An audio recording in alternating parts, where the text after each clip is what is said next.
Добрый день, дорогие мои. Я название ролика сделал не случайно.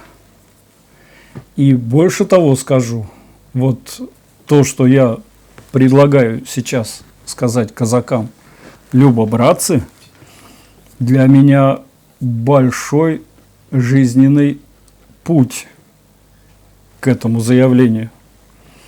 И он обоснованный, и он интересный, этот путь. И начался он тогда, когда я полюбил песни, которые пели моя мама. Отец был знаменитый гармонист у меня на родине, на моей, в городе Родники Ивановской области. А мама была певица, такая заводная.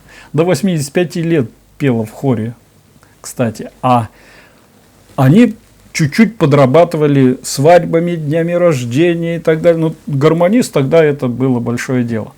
И вот среди их песен были, конечно, казацкие.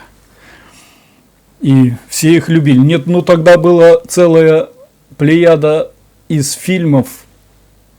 Ох, кто-то с горочки спустился, наверное, милый мой идет. Да? Такие и так далее. Но были и казацкие. Я не знаю уж, казацкое, не казацкое. Ой, мороз, мороз, не морозь меня.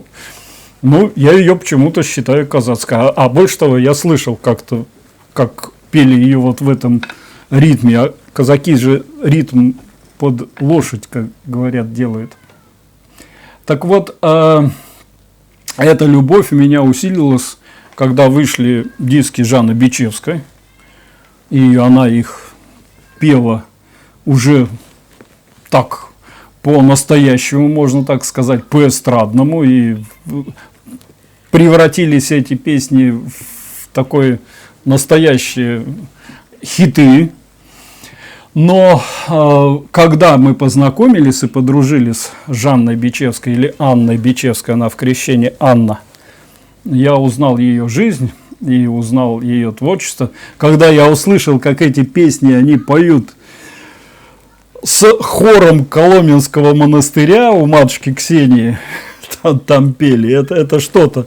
Матушка Ксения, кстати, как и Жанна, являются какими-то есаулами, являются какими-то там этими, звания у них. Но дело не в этом. Я еще могу сказать, как в 87-м, по-моему, году мы Надежду Бабкину приглашали в Родники на Масленицу.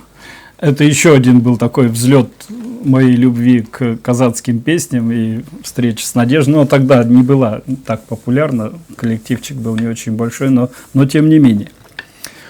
Но когда пришло вот это время казаков уже одетых, которые появились на разных площадках, в монастырях, там или в охране в какой-то и все остальное, вы знаете, однажды у меня сильно отбили любовь к этому казачеству, причем якобы на высоком уровне. Там аж какой-то генерал восседал казаков там, или как у них там, командующий или еще что-то. Вот. И мы по одному делу пришли, по делу реабилитации детей от рака крови.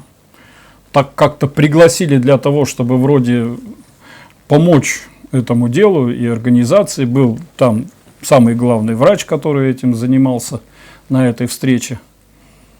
И там вот эти генералы, как значит, там якобы один генерал был ГРУ, а один генерал, значит, казаков, их штук 5 тут сидел. Такую чушь понесли, и больше того, в коммерцию попытались все это втянуть. Вы подпишите документы, нам придут вот это, мы под это продадим товар, потом поделимся с вами деньгами. В общем, жуть какая-то. Мы вышли с этим главврачом, вот, и я говорю: и что теперь с этим делать? А он говорит: так это ряженые, даже матом их послал. Пошли они, в общем. Ничего мы с такими делать не будем.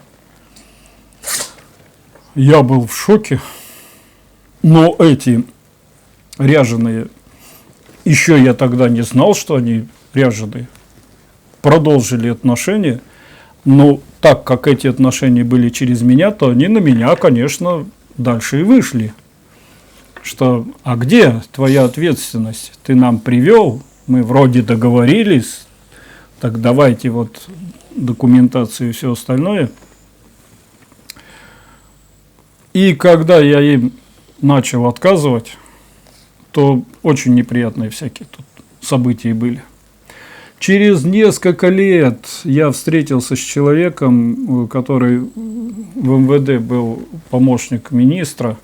Он мне напрямую первый сказал, что это ряженые, а потом мы все-таки и на телевидении увидели, что там целая плеяда этих всяких ряженых генералов от ГРУ, КГБ, вот, казаков живет. И, в общем-то, я получил-то не от настоящих казаков, я получил от ряженых. Но осело на меня на душе очень тяжело. Вот. И я как-то стал на всех с неким таким подозрением смотреть на этих казаков.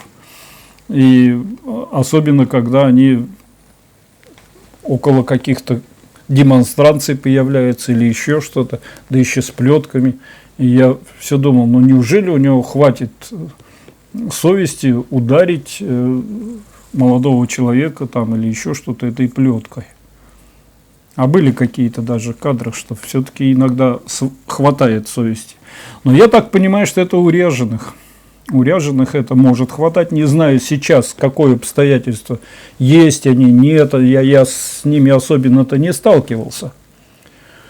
Но вот в последнее время неожиданно я увидел казаков в действии. И что я увидел? Увидел сначала в Среднеуральском монастыре. И хотя и казалось, что казаки там могут и натворить беды, но, на мой взгляд, получилось так, что казаки там и сыграли вот эту буферную такую роль, где не дали сильно правоохранителям, уж тут или епархии, все-таки там, я тоже думаю, что епархия инициатор всего этого была, но и не пошли на все эти призывы Сергия Могучего там и так далее, чтобы самим идти там кровь проливать. То есть очень мудро поступили ребята. Вот. Я думаю, что они и отца Сергия так маленечко придержали, и он, поняв, что они не будут из-за чего-то тут, тем более епархиального или еще что-то, в данном случае кровь проливать. И тогда меня вот уже это маленечко порадовало. Думаю, надо же, казаки. Я историю казачества давно изучаю, она очень интересная. Я бы даже так сказал, вот все говорят, что Пожарский спас Русь, Пожарский, значит, привел войска, освободил там Михаил. Слушай, там вторую половину сделали казаки. И именно объединение Пожарского с казаками, которое произошло в Троице-Сергиевской лавре, дало возможность победить вот эти силы. Правда, непонятно какие. Там, конечно, не поляки были. Нет, там были поляки, эти Лжедмитрии были из Киева, а тогда там Речь Посполитая была. Вот, это поляки, но все они говорили на нашем русском языке. Так вот, ладно, я весной порадовался казакам. И вдруг вот этот случай с отцом Ионаникием. И что я вижу? И я вижу, и слышу опять казаки. Причем, если первично я вижу там в комментариях, я думаю, это провокаторы, это никак не казаки такие вещи могли писать, что вот мы сейчас поднимем войска казацкие, да мы здесь устроим партизанскую войну, да мы эту епархию, значит, то да сё да, то да сё да. Вот. Я удаляю всегда эти комментарии, у меня ничего такого подобного нет, потому что я не верю, что разумный человек способен сейчас на какие-то такие вот неразумные действия. Но прямо конкретно с ними пообщавшись и посмотрев, как они в Чихачево действуют, я вообще в легком, хорошем шоке. Я встретил настоящих мужиков. Слушайте, вот прямо хороших настоящих мужиков. Да, они одеты, они опять в казахских шапках и в полувоенных, а может и в военных костюмах. Они даже с плеткой там вот ходят и ночью монастырь охраняют. Но мне как-то уже и одежда их, и плетка совсем по-другому выглядит. Это такая, как плетка на бесов получается. Вот, ее, наверное, благословили, и вот такая плетка на бесов. Я не знаю, как. Отец на некий полковник казахских войск. Я видел у него там грамоты, награды, там все висят. Может быть, у них так это, в общем-то, и полагается. Но когда я пообщался лично, например, с Михаилом, который, кстати, все эти ролики снимает, у него, кроме плетки, оказался в руках видеоплеть, которая гонит бесов, вот, или которая несет нам добро. И через него мы с вами открыли новые Чихачи. Извините, я по-местному назвал. Здесь Чихачи называют, не Чихачево. Чихачево. Мы увидели этих людей вот в этой красоте, тех, кто к батюшке приезжал, и совсем другого батюшку, совсем другого батюшку. Как Михаил к нему попал, я вам могу дать кусочек из беседы с отцом Иононикием. Михаил так вдохновился тем, как мы здесь с батюшкой разговаривали, что тоже решил высказать, как он к нему попал. Вот давайте послушайте. Читал книгу за Серафима Саровского дома. Где бы такого батюшку найти, вот как Серафим Саровский? Где такое есть? И выхожу, иду в церковь, сестра встречается. Вот хочу в паломническую поездку съездить к такому же старцу, как Серафим Саровский. Он говорит, поехали в Чихачево. Увидишь, говорит, Серафима Саровского. Приехал сюда, батюшка. И, ну, знаете, там очень многие говорят, что ой, да там какие-то все, ну, неадекваты или еще что-то, они там защищают неадеквата. Слушайте, я увидел жизнь Михаила, больше того, я его документы увидел, и ветеран войны, прекрасный семьянин, в своей Астраханской губернии, в своем Астраханском селе казачество возрождает и проводит. Они с помощью этого казачества и детей воспитывают, и очень хорошее там у них дело большое есть, которому, кстати, помогает хорошо епископ. А епископ там Никон, митрополит, который здесь в Николо-Шартомском монастыре был, ну, мой духовный брат, можно так сказать, отца. Причем он их не благословлял ехать сюда. Можно так сказать, они даже вопреки отцу Никону поехали. Он не мог, как я понимаю, официальную линию патриархии нарушить и сказать, поезжайте, защищайте и так далее. Ну ладно, Бог с ним. Может быть, когда-то мы узнаем, почему он это запрещал. Но они, несмотря на запрет, по воле совести, по воле своего такого призвания сохранять дух, приехали и охраняют. И ведь эта охрана не просто с плеткой ходить. Знаете, сколько терпения нужно, чтобы вот здесь все стоять и видеть, как вот эти не совсем здоровые люди себя ведут, боятся, что они могут сделать с батюшкой такие люди, а там И я так понимаю, что эти-то и не делают никогда ничего с батюшкой, потому что вот здесь на пороге ангелы-хранители, которые говорят, как себя вести, и ослушаться их, это значит иметь в себе неприятности. И они сдерживают, вот это сдерживание, вот это все это. И я вижу, что это сдерживание и на саму ситуацию это распространилось. Ничего не произошло. Сколько бы вот эти, значит, провокаторы не подбивали, и я думаю, что их подбивают. Давай там сделаем, давай здесь что-нибудь сделаем. У них же тоже есть мессенджеры, и кто-нибудь допишет. Ребята, провокаторы пишут, вы поймите в виду.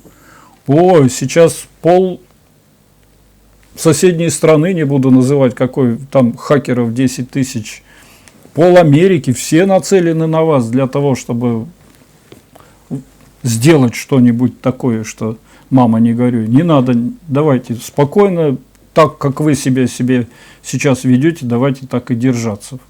Я в восхищении от вашего поведения. Когда я преподавал в Московском Суворовском училище, курс, который я сам придумал и сам его читал, «Духовная суть науки побеждать» Александра Васильевича Суворова. Так вот, я там этих офицеров будущих Московского Суворовского училища учил тому, что прежде чем сделать, надо Богу помолиться и посмотреть, как этого не делать. Сам Суворов этому учил, что пуля дура, она может кого хочешь, не разбираясь, убить, а штык молодец, штык разбирается.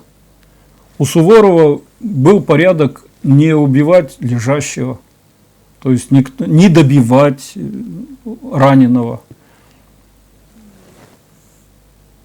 И вот я вижу, что сейчас наши казаки, вот те, которые здесь с отцом Аникиным, эти не способны добивать раненого, бить лежащего, способны защитить вот старика 40 лет отслужившего от этой дряни, которая на него напала, от этих бесов.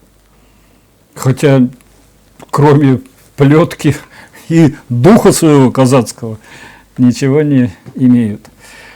Поэтому сижу, говоря, у меня прямо слезы наворачиваются, что у нас есть такая молодежь. Эти ребята молодые, некоторые, ну, старше моего сына, некоторые младше моего сына. Мы-то боялись, что все уйдут, это потерянное поколение 40-летних, и после 40 лет все превратится в бандитов, и нет. А я вижу, нет. Нет, делают хорошие дела. Я по своим детям вижу, что у них прямо нацеленность на хорошие дела. Эти ребята такой пример показали. Поэтому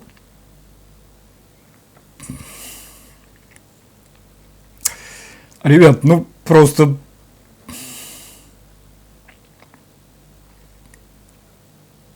сейчас ну вот платка-то я не предусмотрел.